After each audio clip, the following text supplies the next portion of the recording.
Good morning, students. So let's start.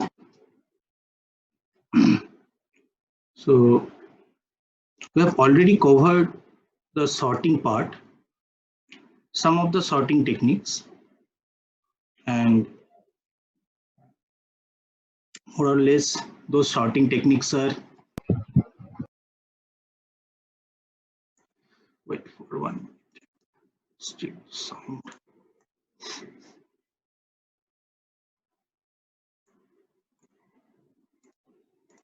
Okay.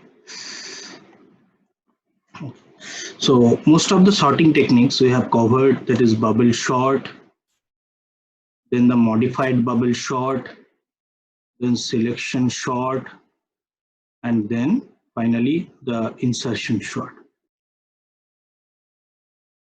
So these three types of sorting purely belongs to the algorithm category, which is called brute force, because we have to compare each and every element for performing the operation. So there are other two sorting techniques in your syllabus. One is quick sort, another is merge sort. There is one sorting technique which we can only cover after knowing tree data structure, which is called heap sort.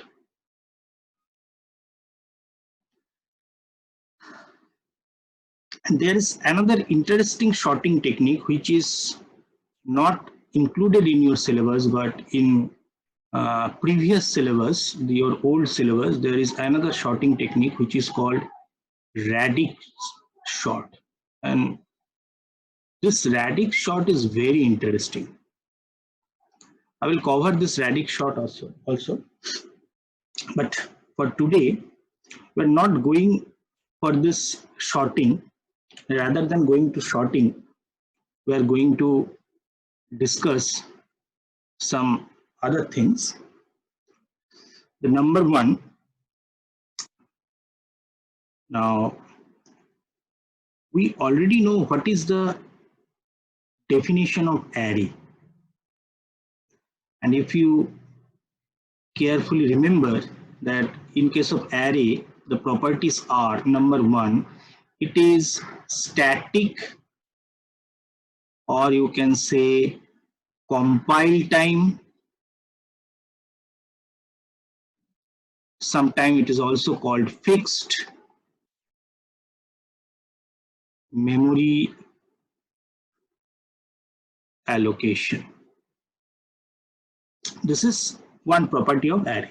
Number two, the memory location of array elements are adjacent,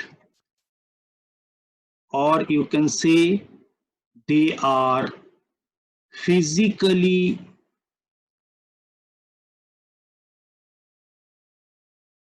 continuous, which is also called contiguous. What do you mean by contiguous memory allocation? So array is contiguous memory allocation, not continuous. What is the meaning of continuous? Suppose if you want to understand the meaning of contiguous, suppose I am telling you some numbers 1, 5, 9, 12, 13. So I am telling you number in continuous form. But these numbers are not physically continuous. If I say 1, 2, 3, 4, 5, 6 like this, then it is physically continuous.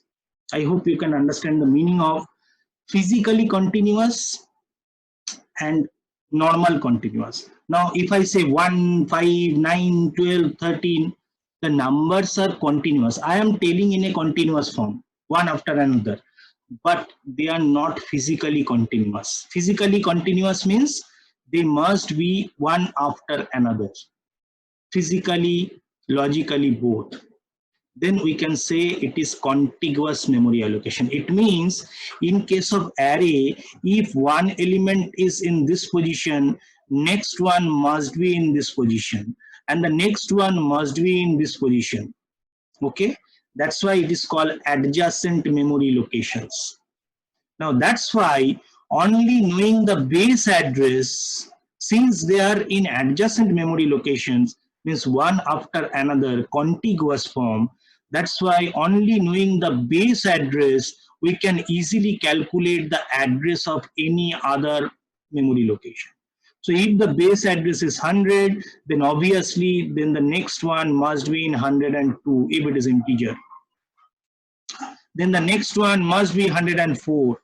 So from base address we can calculate. How we can calculate? A plus I, we have already covered this. A plus I, which will be modified to, it is a pointer arithmetic. So A plus I into size of data type. So it will be converted to in this form. Okay. So this is the advantage. You can say this is one advantage of array. What is another advantage of array? See, we can, if we declare array as a static memory location, then we can easily declare it at the start of the program like this. We can easily write it. So this is very simple statement to write. Okay. Number 3, array can store only homogeneous data, or you can say similar type of data, similar type. All the elements are of similar type. You cannot store one integer, then one float, then one other variable. So these are main properties of an array.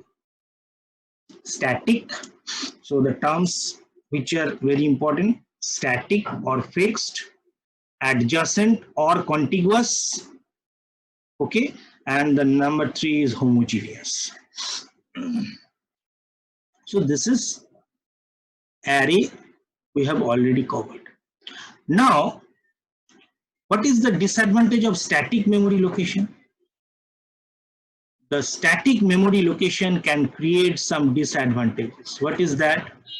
If it is fixed, if array size is fixed, you have already declared, suppose, array for 10 integer elements, you have already declared at compile time.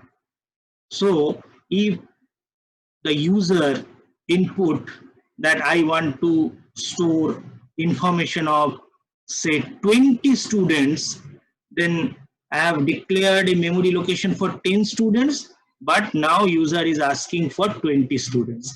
It means I have shortage of memory. Similarly, if you want to make sure that there will be no shortage, that's why you have declared array of size 100, so that I have considered this is maximum size, so no user can provide more size than 100. But suppose some user entered only 20. For this allocation, 100 memory allocation, some people or some user is giving only 20. It means the rest of 80 is occupied by this program but not used. Okay, that's why it is called wastage of memory. So this is one problem in case of static memory location. So what is the solution for this? We already know the solution is simple, go for dynamic memory allocation. Means dynamic memory allocation, or we can say runtime memory allocation, which is done at runtime. Okay, so that's why I am telling you in the lab class that whenever you are writing array in this form, this is not a correct syntax. There you must give some integer value, or you can use some preprocessor. You can use some preprocessor, not any runtime entity, not any runtime information. Okay, this type of things if you run in Turbo C will not support, because Turbo C is the oldest compiler. Okay. So in Turbo C, if you use this AN, it will not support, it will give you error, because Turbo C considered array as always static or compile time memory allocation, but you are using it in a form of runtime memory allocation. Okay, so so how to convert it into dynamic memory? So the solution for static memory allocation, we already know. We can go for dynamic memory allocation. We will use malloc-calloc. So this is the solution for static memory allocation. Okay, done. Now we are going to adjacent memory allocation or contiguous memory allocation. I have in last lab class I have shown them the group 1, that what is the problem of this contiguous memory allocation. So suppose this is my memory RAM, which is divided into different segments. Suppose these are the segments. And suppose I am running some, I have opened some Word document. Suppose first one d1.doc, next one d2.doc, next one d3.doc. Okay, I'm opening this doc documents. Then I have opened some text document t1.txt, then another t2.txt. So I'm opening this. So when I'm opening this files, what will happen? It will allocate some memory in the RAM. So this is my RAM and these are the segments. So suppose this is D1. This is the memory for D2. Similarly, suppose this is D2. This is D3 and this is T1. And suppose this one T2. Okay. So these are the memory which is occupied by these programs. These programs already occupied this. Now suppose after completion of my work of D2, I have closed it. And then I have closed this one also. So what will happen if I close this two? These two memory spaces will be vacant, free. Okay, and this one. Okay. Now suppose I have, so these are my free memory spaces. Suppose the size of this free memory space is say 4 bytes. The size of this free memory space is say 2 bytes. Suppose this one 6 bytes. This one say 8 bytes. Okay, these are my free memory spaces. Okay, now in this time, suppose I have started one C code. Suppose test.c.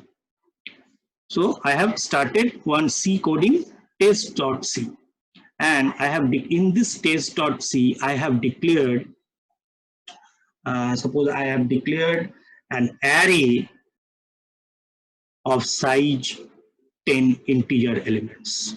Okay. Now what is the memory is required for this integer array? We need 10 into 2, that is 20 bytes memory. And remember, this 20 bytes memory must be physically continuous like this, at a whole 20 bytes we required. Okay.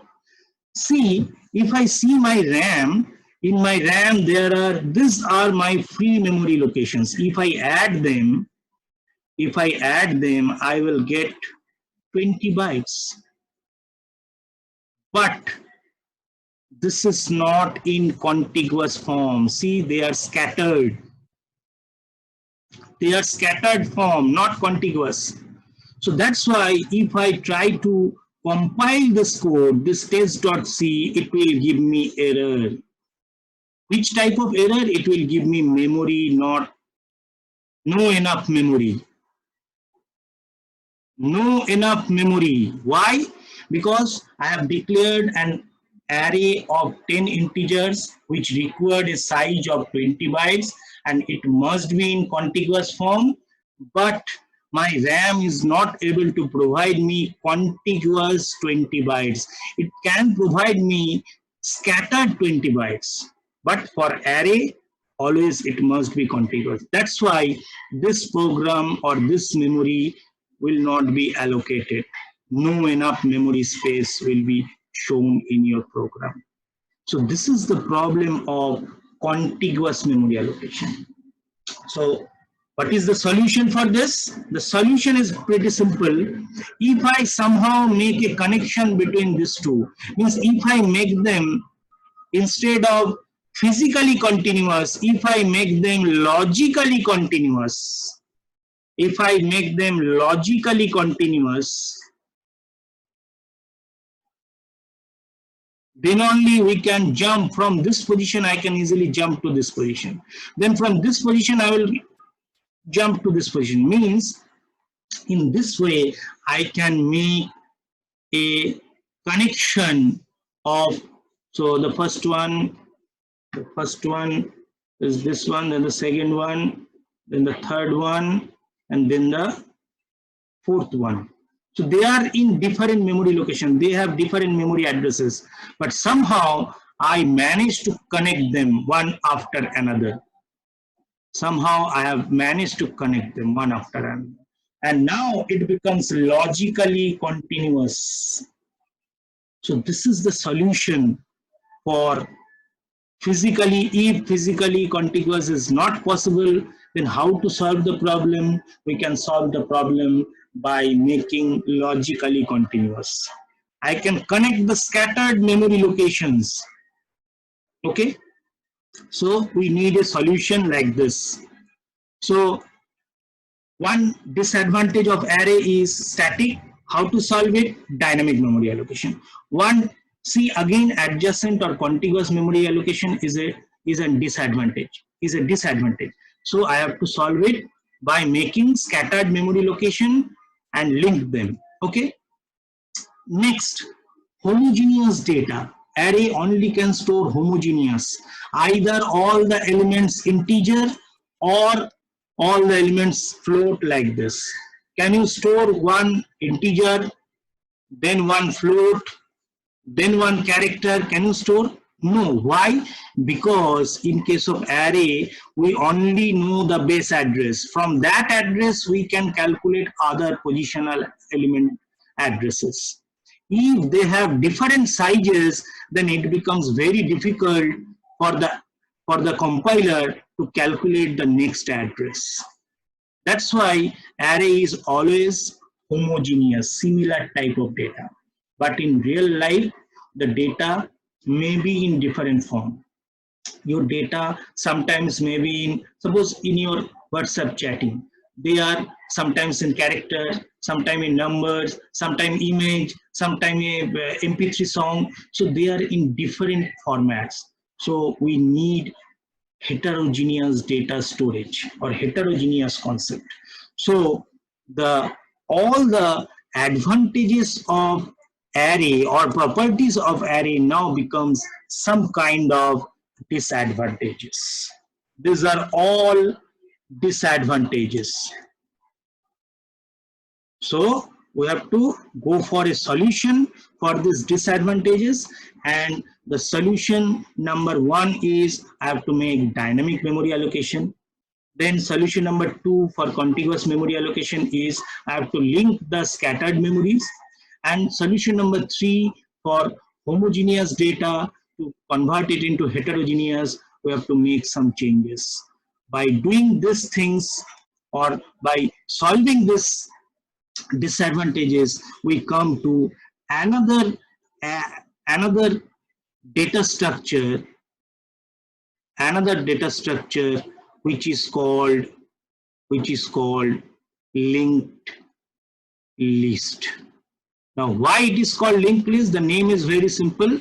Why it is called linked list? Because in this format of data structure, we have linked the scattered memories. These memories are in different location in the RAM. I have connected them, linked them. I have linked them to make a list of elements. Means now it becomes logically continuous. So I have made them logically continuous. That's why it is called linked. They are linked, and now it becomes a single list. That's why it is called linked list. Okay, remember, array and linked list both are data structure, because we can perform all the operations of data structure. We can insert element, we can delete element, we can search element, we can sort elements. The advantage or the importance of this array and linked list is they can be used to implement any other data structure. Any other data structure, if you want to implement or represent, you must have to go for using this array or linked list. Either using array or using linked list, you can implement or represent any other data structure. That's why these two are complementary to each other, and they are the basic building block for any data structure concept. Okay, any query?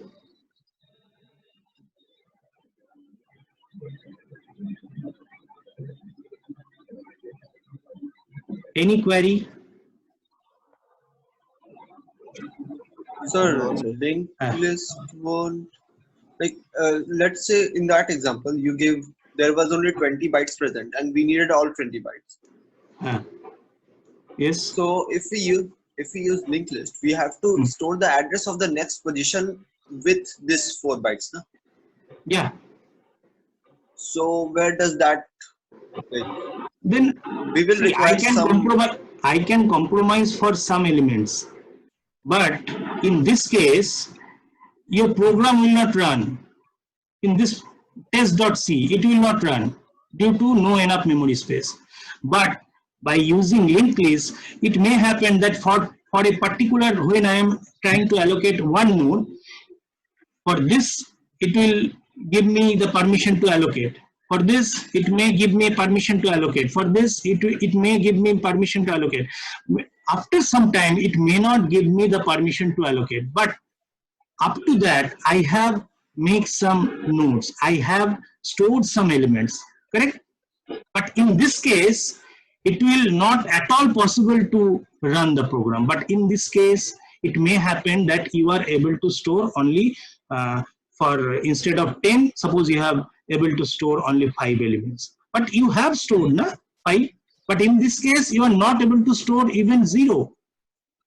Because this program it's will like not something run. Is better than nothing. Exactly. I'm not that much good in English, so I forgot the proverb. Yes, this is the correct proverb. Something better than nothing. Correct. Okay. So now, so this is the you can say array is, remember this thing. Array is physically linear. Okay, it is always linear, one after another. Even the 2D array, is converted to 1D array to make a linear array. Okay, so array is always, remember, physically linear, and in case of linked list, we say logically linear. Why logically linear?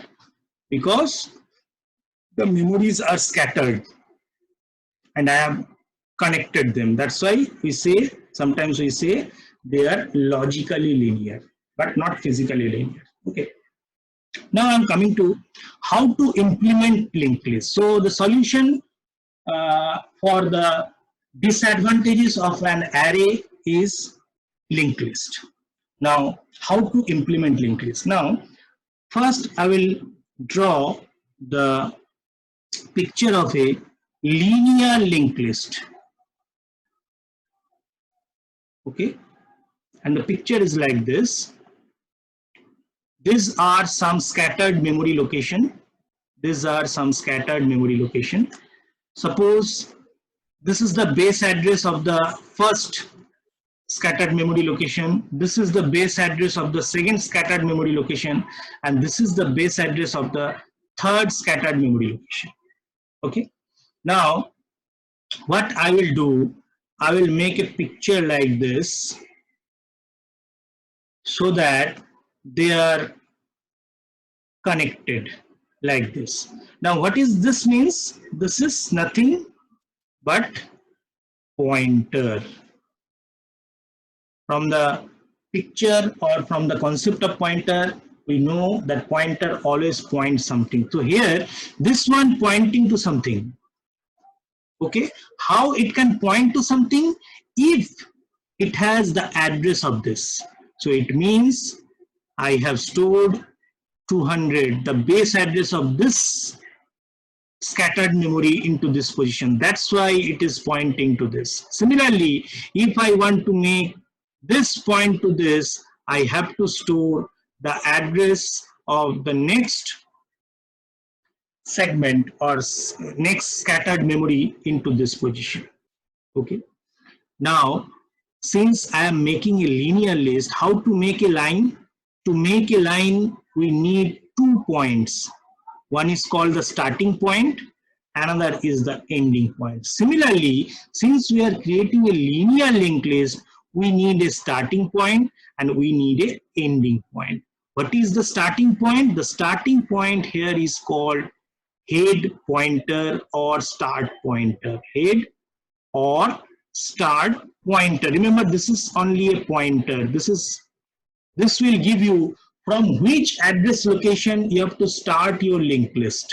Okay, so it means obviously since this is the first scattered memory, so this head pointer must have 100, and that's why this is pointing to the first or start of the linked list. Then when you are accessing the first scattered location, you got another address, so you will jump into that address. When you are accessing the next scattered memory, you came to know that this is another address, so you will jump into that part. So in this way, after some time you have to stop, because we need some endpoint, and the endpoint here is represented by 0. So 0 is nothing but, if you remember, it is the null pointer I have discussed. There are different types of pointers: white pointer, null pointer, near pointer, far pointer. The null pointer will be used here.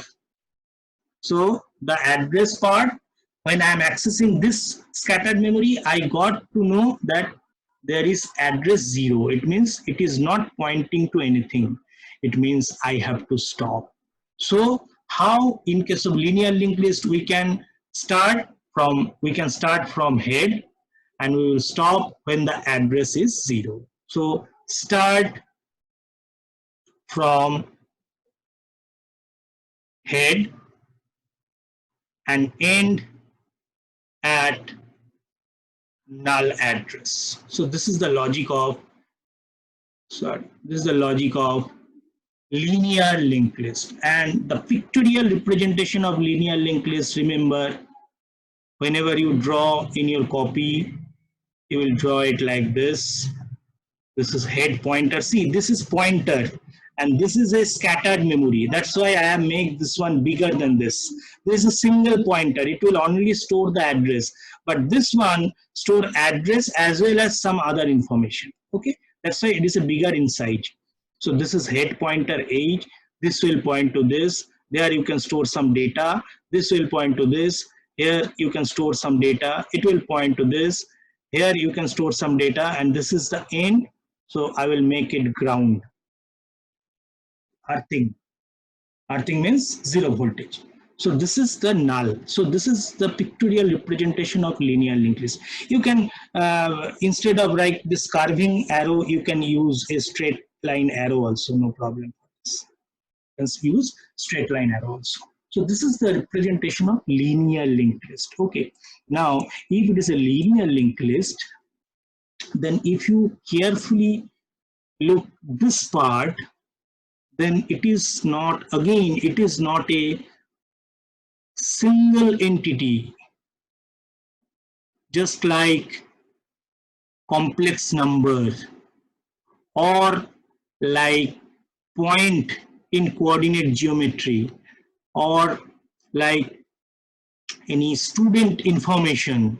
these things are not single entity, they are combination of some other entities. Complex number, combination of real part, imaginary part. Point in coordinate geometry, x coordinate, y coordinate, z coordinate. So this is again not a single entity. It is consisting of two parts, and this is called, this single scattered memory in linked list concept is called node. Remember this term, this is a node.